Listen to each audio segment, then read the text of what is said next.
The dust swirled around Captain Elena Vasquez's boots as she stepped through the ancient ruins. The dead city stretched for miles across the rocky surface of Kepler 442c, its towers broken and worn down by 50 million years of wind and time. Her team followed behind her, their different alien forms moving carefully through the rubble. "Be careful where you step," Elena called out to her crew.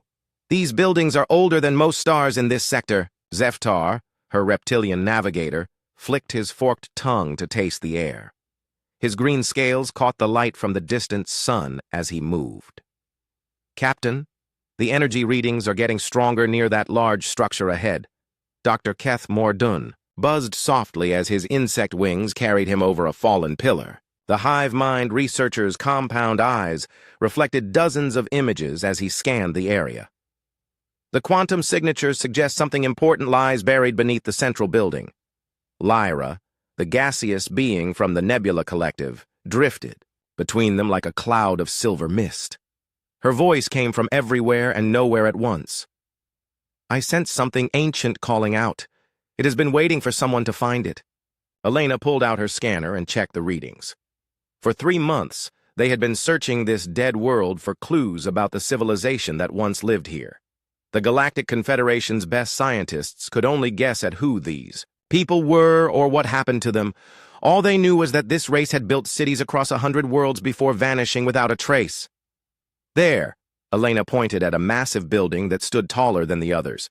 Its walls were covered in strange symbols that seemed to shift and change when nobody was looking directly at them. "The readings are strongest from inside that structure." The team made their way through the broken streets. Ancient vehicles lay scattered about, their metal bodies turned to rust and dust.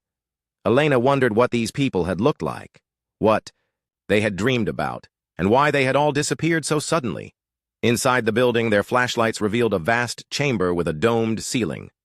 The walls were covered in more of the shifting symbols, but in the center of the room sat something that made them all stop and stare. A crystal structure the size of a person floated 3 feet above the floor. It was perfectly clear and seemed to contain thousands of tiny lights that moved like stars. The crystal rotated slowly, casting rainbow patterns across the walls. "By the void," Zeftar whispered. "What is that thing?" Elena approached carefully, her scanner beeping faster as she got closer. "The energy coming from this object is incredible. It's been active for millions of years."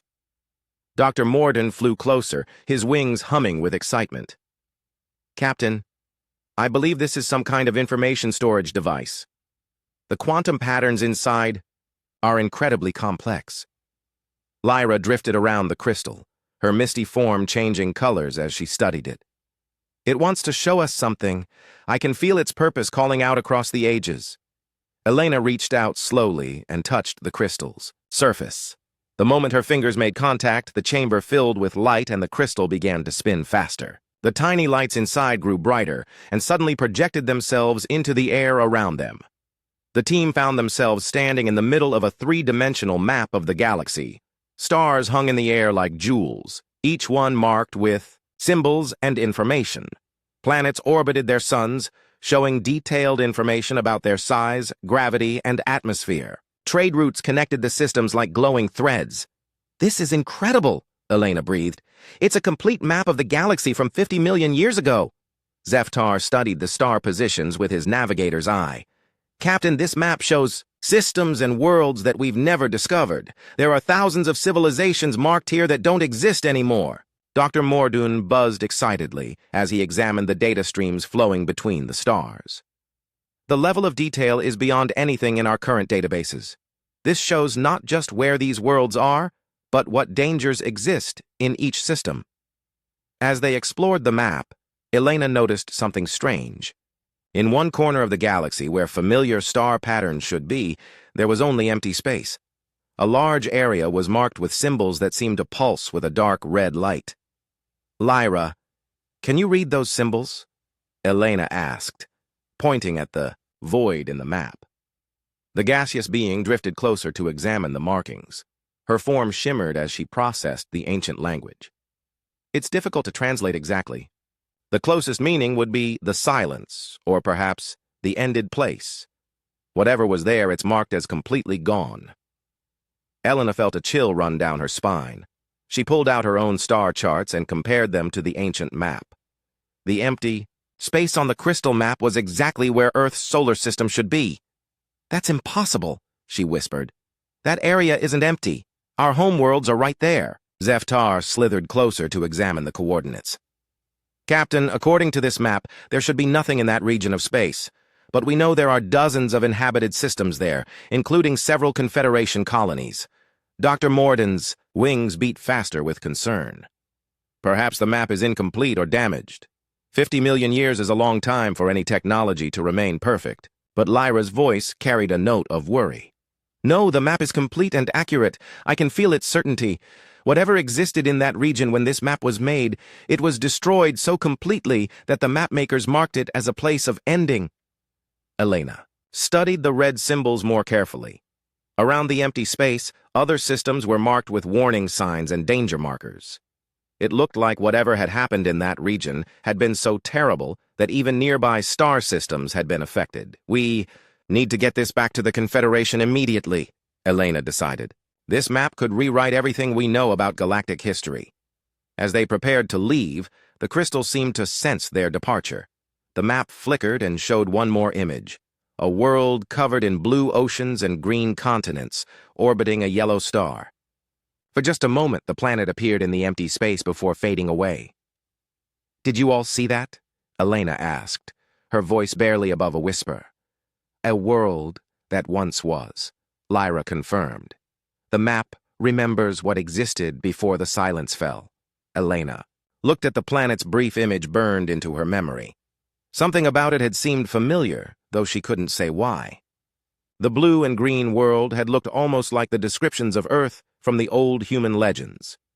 Back on their ship, the research vessel Endeavor, Elena sent an encrypted message to Confederation Command. The discovery of the crystal map would change everything they thought they knew about their place in the galaxy. As the ship lifted off from the dead world, Elena stood in the observation deck, looking back at the ancient ruins. Somewhere in the galaxy, there was an empty space where worlds used to exist, and according to the oldest map ever found, that empty space was exactly where humanity claimed to come from. The crystal map had been waiting 50 million years to show someone the truth. Elena just wasn't sure if the galaxy was ready to learn what that truth might be. In the cargo bay, the crystal continued to spin slowly, its lights pulsing like a heartbeat. The ancient device held secrets that could shake. The foundations of everything the Galactic Confederation believed about their history and their future. 2 weeks after discovering the crystal map, Elena stood in the conference room of Confederation Command, facing a panel of the galaxy's most important leaders. Representatives from dozens of species filled the chamber, their various forms creating a rainbow of colors and shapes. Admiral Thexera, a towering blue-skinned Altarian, leaned forward in her chair. "Captain Vasquez, are you certain about these coordinates? The implications of what you're suggesting could cause panic across the galaxy." Elena nodded firmly. "The map is clear, Admiral. According to this 50-million-year-old star chart, the region we call the Sol sector should be completely empty. Yet we know that area contains several inhabited systems, including the human homeworld of Earth." A murmur ran through the assembled delegates. The human representative, Ambassador Martinez, looked troubled. "Captain, are you suggesting that Earth doesn't actually exist where we think it does?" "I'm suggesting that something happened to that region of space long ago," Elena replied. "Something so significant that the ancient mapmakers marked it as the ended place." Dr. Velthar, the Confederation's chief scientist, examined the data on his tablet. "The crystal map's age has been verified. It predates any known civilization by tens of millions of years. If it's accurate, then our understanding of galactic history is completely wrong." Admiral Thexera stood up, her tall form casting shadows across the room. "The Confederation Council has made a decision. Captain Vasquez, you are ordered to return to your regular duties. This matter will be investigated by our specialists." Elena felt her heart sink. "Admiral, with respect, I believe my team should investigate these coordinates directly. We found the map, and we understand it better than anyone." "Absolutely not," the Admiral replied sharply. "The area you want to explore is restricted space. No Confederation vessels are allowed in that sector without special permission. Why? Elena asked. What's so special about that region of space? The room grew quiet. Elena noticed that some of the older delegates were exchanging meaningful looks. Finally, Dr. Velthar spoke up. Captain, there are certain areas of the galaxy that have been marked as forbidden zones for good reasons. The Sol sector is one of them. Ships that enter that region have been known to suffer equipment failures and crew psychological problems. Elena frowned. That wasn't in any of the files I've seen. Because it's classified information, Admiral Thexra said firmly, and it will remain classified. This meeting is over, Captain. Elena left the conference room feeling frustrated and confused. Why would the Confederation hide information about space hazards from their own captains? As she walked through the corridors of the command station, she found her team waiting for her in the cafeteria. Zeftar looked up from his meal as she approached. Captain, how did the meeting go? Elena sat down heavily in her chair. They're shutting down our investigation. They claim the area we want to explore is somehow dangerous, but they won't tell us why. Lyra's misty form shifted to a darker color, showing her concern. There are secrets being kept. I can sense the weight of hidden knowledge in this place. Dr. Morden's wings buzzed with agitation. Captain, while you were in the meeting, I did some research in the Confederation databases. There are very few records of any expeditions to the Sol sector. The few that exist are heavily classified. Elena made a decision that would change everything. Then we're going to find out what they're hiding. Zeftar, can you plot a course to those coordinates without going through official channels? The reptilian navigator's eyes gleamed. Captain, are you suggesting we disobey direct orders? I'm suggesting we complete our research mission, Elena replied. We found that map for a reason. I believe we're meant to discover what's really in that empty space. 3 days later, the Endeavour slipped away from its docking station in the middle of the night watch. Elena had submitted false flight plans, showing a routine survey mission to a nearby system. By the time Confederation Command realized they were gone, the ship would be too far away to recall easily. The journey to the Sol sector took 2 weeks. As they approached the coordinates shown on the crystal map, strange things began to happen. The ship's instruments started giving conflicting readings. Stars appeared to be in positions that didn't match any known charts. Captain Zeftar called from his navigation station. The stellar positioning doesn't make sense. According to our instruments, we're in empty space, but I can see stars and planets on the visual screens. Elena stared at the main display. Space itself seemed to ripple and bend around them like water.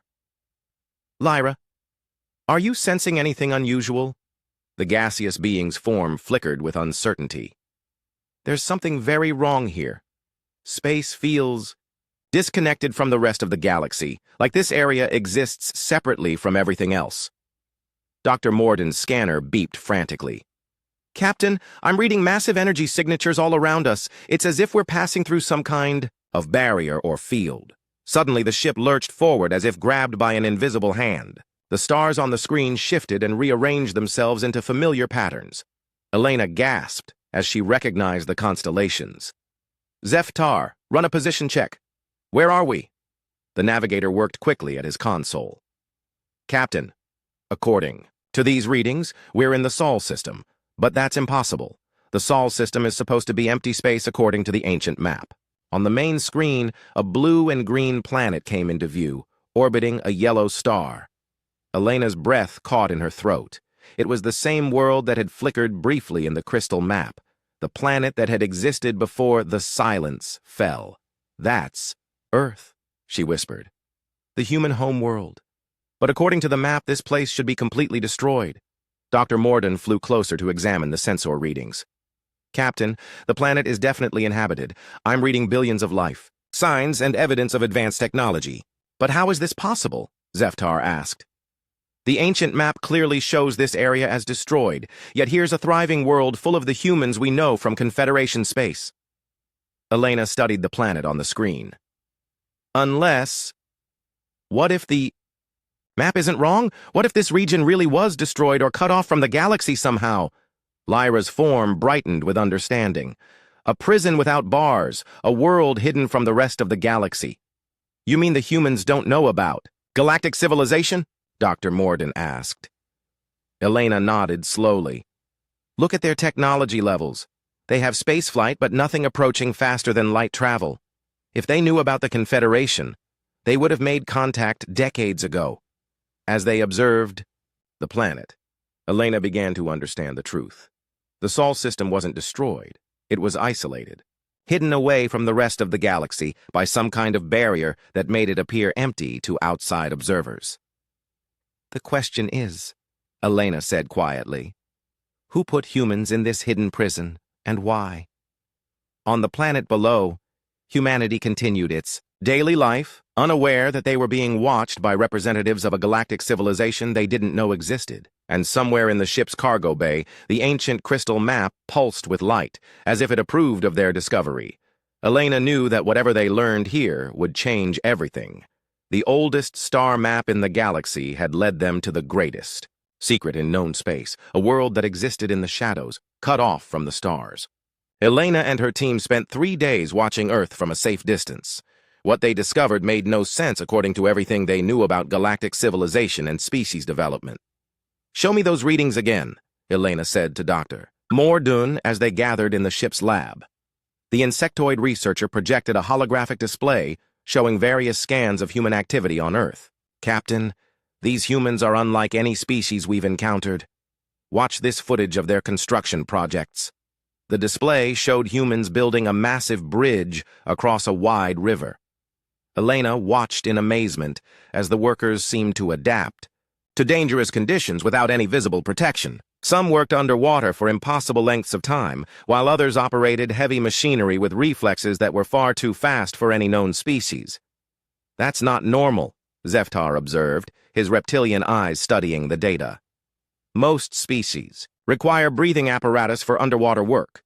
These humans seem to be holding their breath for over an hour. Lyra's gaseous form swirled with concern. There's something else. Watch how they respond to their environment. The display changed to show a human settlement in a desert region.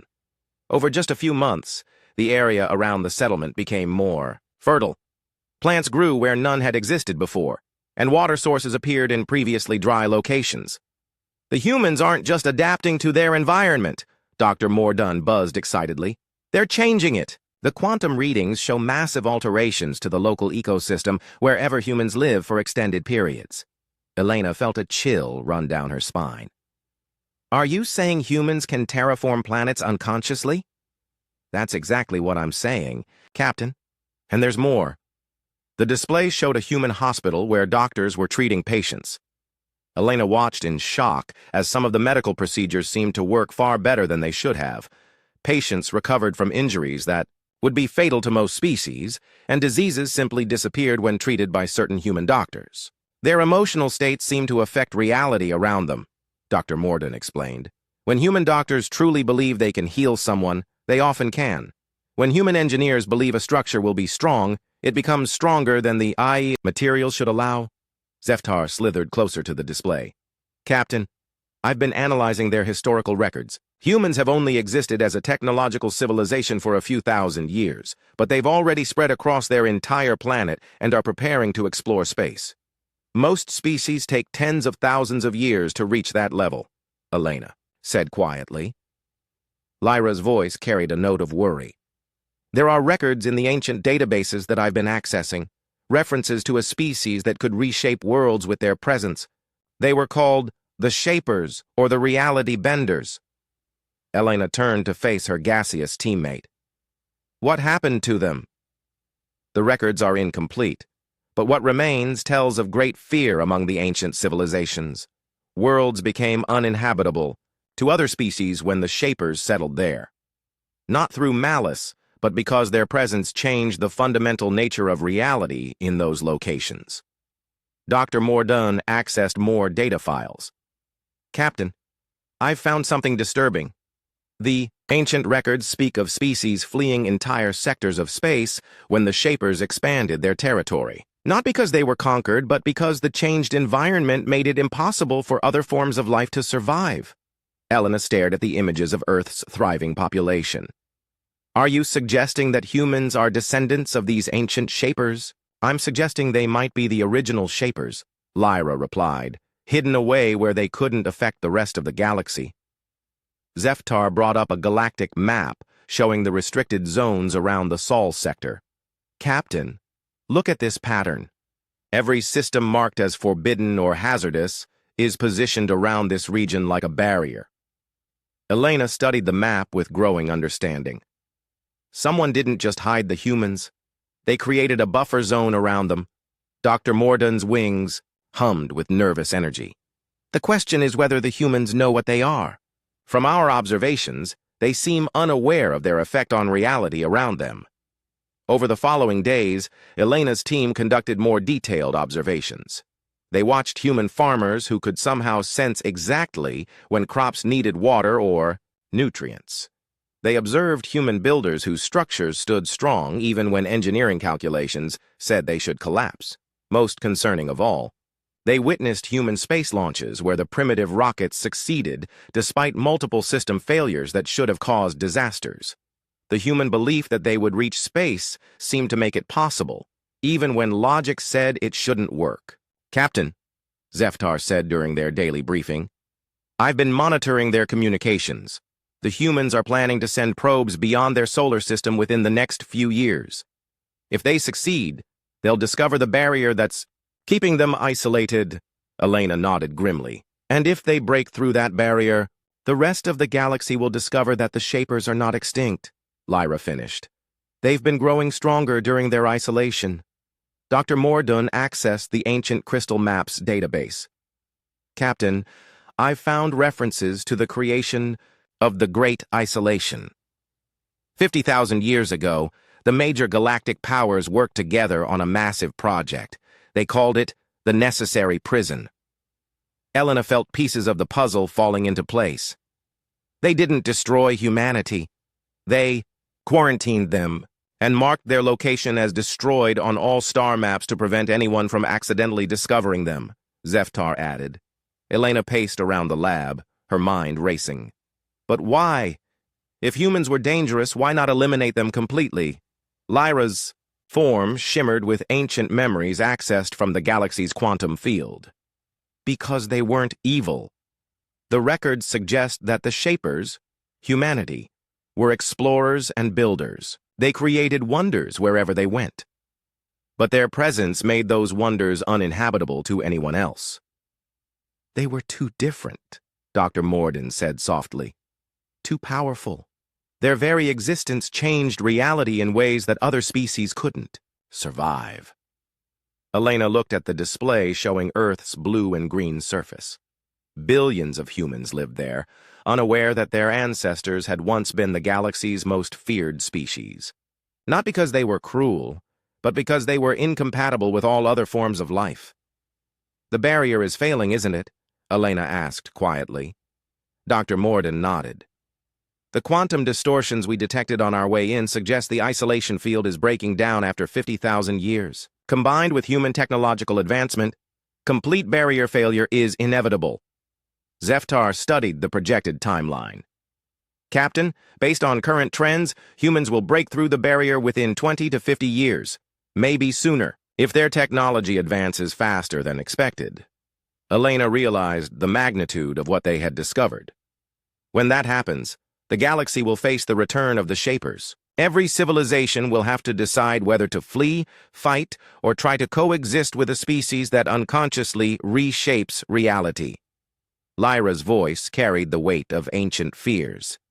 And based on the historical records, most will choose to flee. The galaxy could face the largest mass exodus in known history. Elena made a decision that would affect the fate of every living being in the galaxy. We need to return to Confederation space immediately. The leaders need to know what's coming. As the Endeavor prepared to leave the Sol system, Elena took one last look at Earth. The planet looked so peaceful and beautiful from space. It was hard to believe that it contained a species capable of reshaping reality itself. But deep in the ship's database, the ancient crystal map pulsed with validation. The oldest star map in the galaxy had finally revealed its greatest secret. The Shapers were coming home. Elena's return to Confederation Command created chaos throughout the galaxy.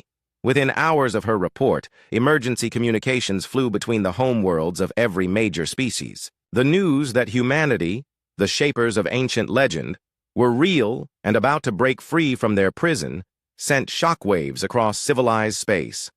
Admiral Thexra stood before the emergency session of the Galactic Council, her blue skin pale with worry.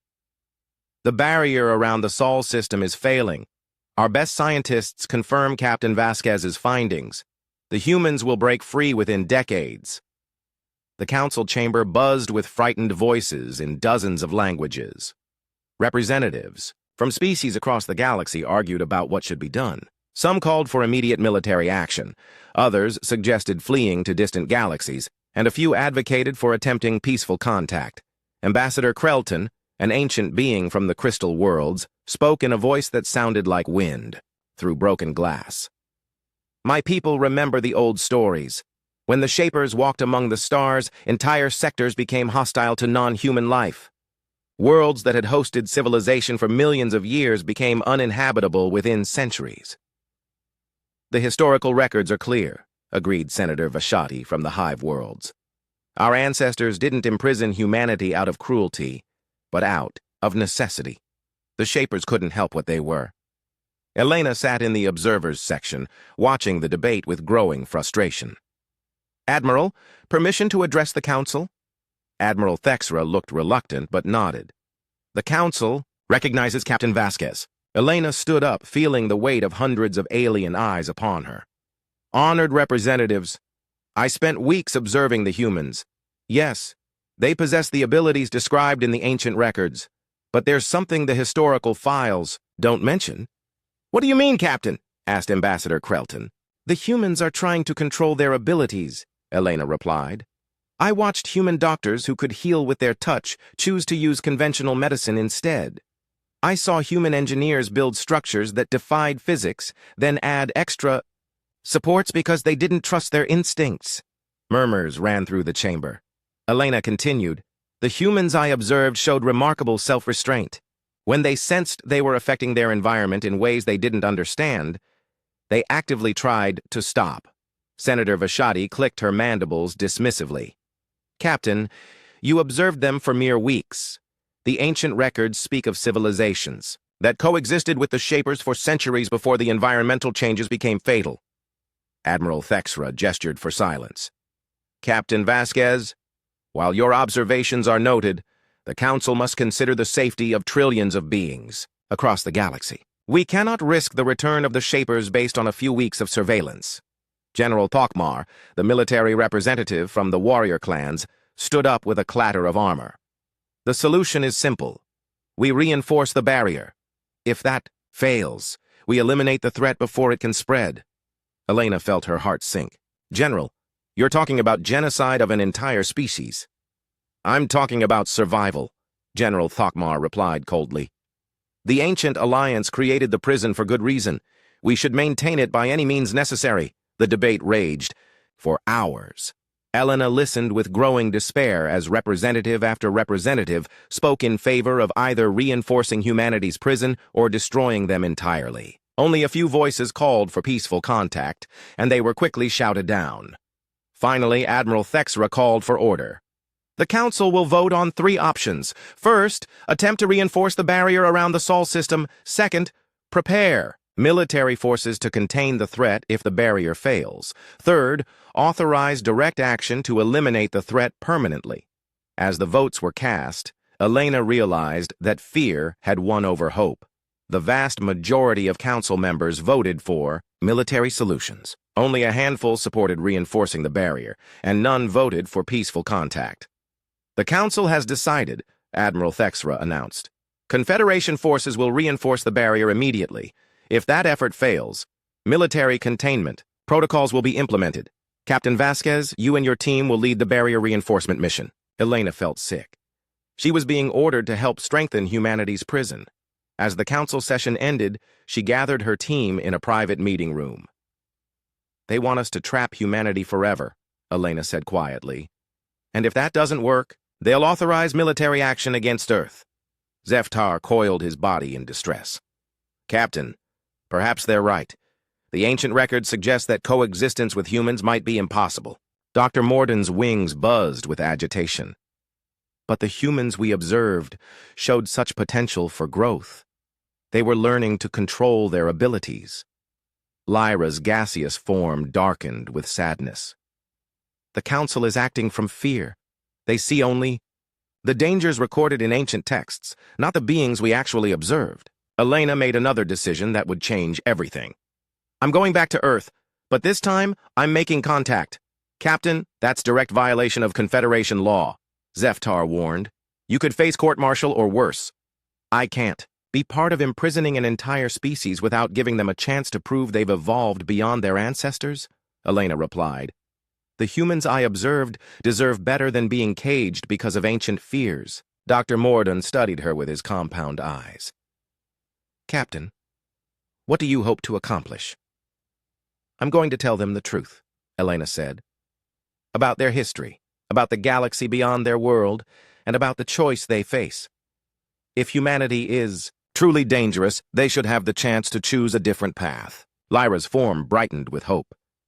And if they can prove they've grown beyond their dangerous nature, then maybe we can prevent a tragedy that would haunt the galaxy forever, Elena answered.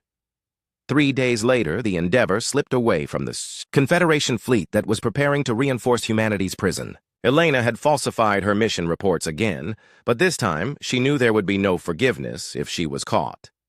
As they approached Earth's solar system, the barrier continued to weaken.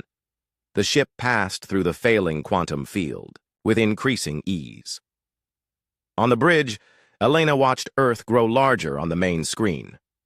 Captain, Zeftar reported from his navigation station. I'm detecting launch preparations at several locations on Earth. The humans are planning major space missions. Elena nodded grimly. Dr. Morden, how long do you estimate before they achieve faster-than-light travel? The insectoid researcher checked his calculations. Based on their current rate of technological advancement, they could develop functional FTL drives within 5 to 10 years, maybe sooner if they achieve certain breakthrough discoveries. Elena realized that time was running out faster than anyone had calculated. The Confederation forces would arrive to reinforce the barrier in 2 weeks, but humanity might break through naturally before then. Lyra, scan the planet for their most advanced space research facilities, Elena ordered. We need to make contact with the humans who are closest to breaking through the barrier. As her gaseous teammate worked, Elena stared at the blue and green world below. Somewhere on that planet lived the descendants of the Shapers, beings who could reshape reality, but didn't know their own power. In a few days, she would tell them the truth about their history and their future. She would give them a choice that their ancestors never had. The chance to prove that consciousness could triumph over instinct, that a species could choose to be better than their nature demanded. The fate of the entire galaxy now depended on how humanity responded to learning what they really were. Elena chose to land near a remote research facility in the mountains of what humans called Colorado. The facility was working on experimental, faster-than-light drive technology, exactly the kind of breakthrough that would shatter the barrier, keeping humanity isolated. Dr. Sarah Chen was working late in her laboratory when the impossible happened. A ship descended from the night sky, its design unlike anything from Earth. Elena stepped out of the landing craft alone, having ordered her team to remain hidden until she could gauge human reactions. Sarah stared at the tall woman with dark hair who approached the facility's security gate. The woman wore a uniform that seemed to shimmer with its own light, and her confident stride suggested she was accustomed to first-contact situations. Dr. Chen, Elena called out in perfect English. My name is Captain Elena Vasquez. I need to speak with you about your faster-than-light research. Sarah's mind reeled. How do you know my name? And how did you learn English? Elena smiled gently. Because, Dr. Chen, humanity is not alone in the universe, and your work is about to change everything for both your species and mine. For the next hour, Elena carefully explained the truth. She told Sarah about the Galactic Confederation, about the thousands of species that shared the galaxy, and about humanity's hidden history as the Shapers who had once walked among the stars. Sarah listened in stunned silence as Elena described. The ancient quarantine, the failing barrier, and the fear spreading through galactic civilization at the prospect of humanity's return. "You're telling me that my people were imprisoned because we unconsciously reshape reality?" Sarah asked, her scientific mind struggling to process the implications. "Your ancestors weren't evil," Elena explained, "but their presence made worlds uninhabitable to other species. The quarantine was created to protect both humanity and the rest of the galaxy." Sarah walked to her laboratory window and stared out at the night sky. "And now that barrier is failing?" "Yes. And when it does, the Confederation will either try to imprison you again or—" Elena paused. "Or destroy us," Sarah finished quietly. Elena nodded. "There's another option, but it's dangerous and depends entirely on humanity's willingness to prove that you've evolved beyond your ancestors." Sarah turned back to face her alien visitor. "What kind of option?" Elena explained the test she had proposed to the Confederation, a joint colony where humans and aliens would attempt to coexist on a lifeless world. If humanity could control their reality-shaping abilities and work in true cooperation with other species, the quarantine would end peacefully. "But if we fail this test?" Sarah asked. Elena's expression grew dark. "Then the Confederation will take more permanent action to protect the galaxy." Sarah was quiet for a long moment, processing everything she had learned. Finally, she spoke. "Captain, I need to contact my government. This decision is too big for one person to make." Elena nodded. "I understand, but Dr. Chen, time is running out. The Confederation fleet will arrive in less than 2 weeks to reinforce your prison. If humanity chooses to take this test, we need to begin immediately." Over the next 3 days, secret communications flew between world leaders as Elena's revelation spread through Earth's governments. The news that humanity was not alone in the universe and that they were considered dangerous by galactic civilization created panic in some quarters and determination in others. President Martinez of the United Nations Space Council finally gave the answer that would determine humanity's fate. "Captain Vasquez, humanity accepts your test. We'll prove that we can control our abilities and coexist with other species." Elena felt relief wash over her. "Dr. Chen has volunteered to lead the human colonists. We'll also need engineers, farmers, and various specialists who are willing to work closely with alien team members." The selection process was swift but careful. Elena worked with human authorities to choose 25 volunteers who showed the strongest ability to adapt and cooperate. Meanwhile, she contacted her own team and requested volunteers from other Confederation species who were willing to risk their lives on this experiment. Zeftar was the first to volunteer. "Captain, if this test succeeds, it could prevent a war that would tear the galaxy apart." Dr. Mordun agreed to join the mission. "The scientific implications alone make this worthwhile. We could learn more about reality manipulation in 1 year than we have in 50,000. Lyra's participation was crucial, as her gaseous nature would be most affected by human reality-shaping abilities. "If humans can coexist with my kind, they can coexist with anyone," she said simply. The test world was a barren planet called Kepler 438b, located in neutral space where no single species held territorial claims. The planet had breathable air and water, but no complex life forms. It would serve as a perfect laboratory for the most important experiment in galactic history. The mixed colony ships arrived at Kepler 438b 2 weeks after Elena's first contact with humanity. Confederation forces had begun reinforcing the barrier around Earth, but Elena had convinced Admiral Thexra to delay full implementation until the test results were known. Dr. Sarah Chen stood with Elena on the colony ship's bridge as they approached the test world. Below them, a brown and gray planet waited to become humanity's final exam. "Captain," Sarah said quietly, "what happens if we start changing the planet unconsciously?" "Then you learn to stop," Elena replied. "That's the whole point of this test." The first month of colonization was challenging but promising.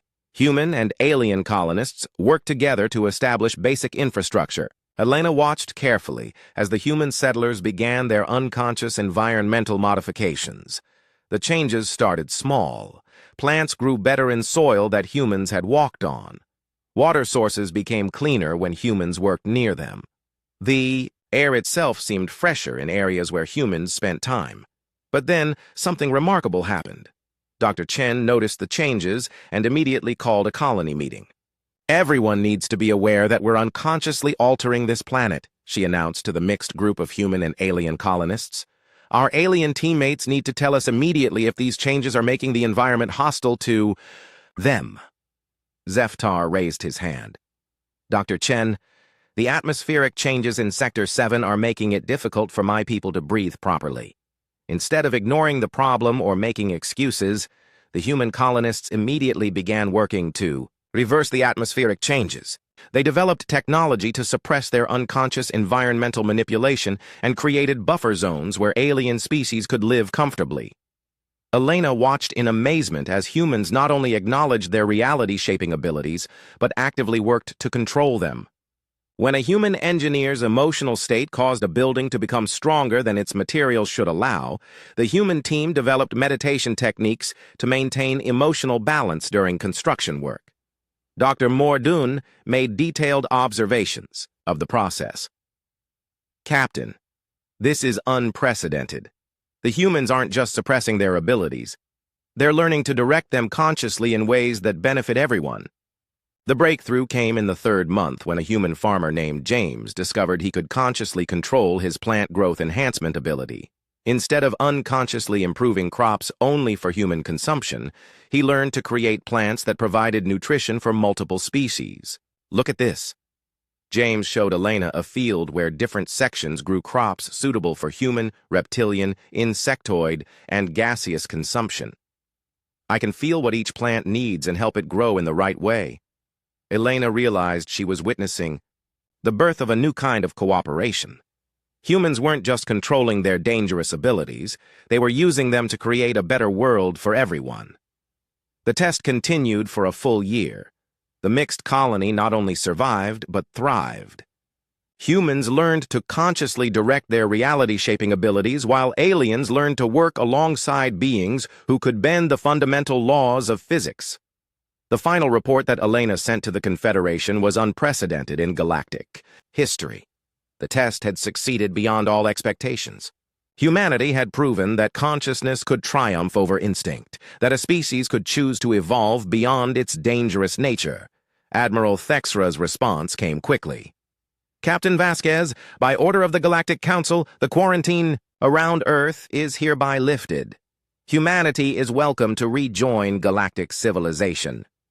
But the real victory came in the years that followed.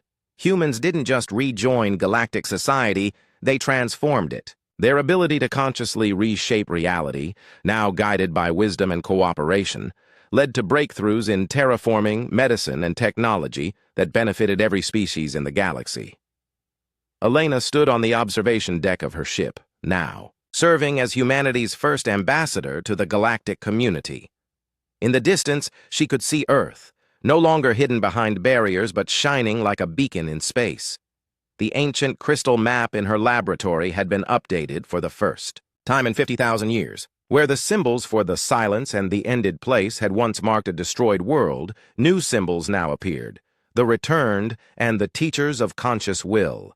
Humanity had proven that the galaxy's most dangerous species could become its greatest teachers.